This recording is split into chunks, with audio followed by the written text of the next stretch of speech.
रायगड, रत्नागिरी, मुंबई आणि पालघर जवळील समुद्र खवळलेला राहण्याची शक्यता वर्तवण्यात आली आहे। त्यामुळे मासेमारांनी हवामान विभागाकडून दिलेल्या सूचनांचं पालन करावं आणि खोल समुद्रात जाणं टाळावं असा इशारा आपत्ती व्यवस्थापन विभागाने दिलाय। या बदलत्या हवामान परिस्थितीचा थेट आढावा पालघरच्या समुद्र किनाऱ्यावर घेतलाय आमचे प्रतिनिधी प्रवीण बाबरे यांनी।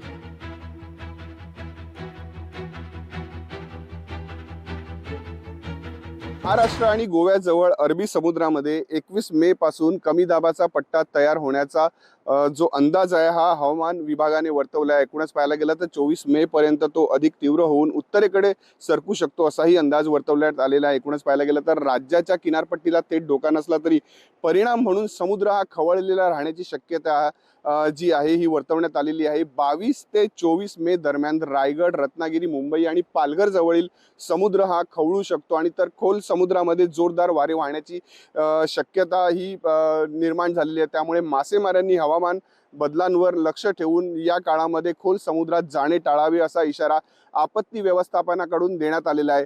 तर 21 ते 24 मे दरम्यान मच्छीमारांनी जी सावधगिरी बाळगायची आहे त्या सावधगिरीचे पालन करायचे आहे। ज्या हवामान खात्याकडून सूचना दिल्यात त्यांचं पालन करावं असंही हवामान खात्याकडून दिलेलं आहे। एकूणच पाहायला गेलं तर हवामान खात्याकडून ज्या अपडेट्स नियमितपणे तपासल्या जाव्या असं सुद्धा मच्छीमारांना सांगितलं गेलेलं आहे। स्थानिक प्रशासन व मच्छीमार सहकारी संस्थांकडून मिळालेल्या सूचनांचं जे पालन आहे ते सुद्धा मच्छीमारांनी करावं।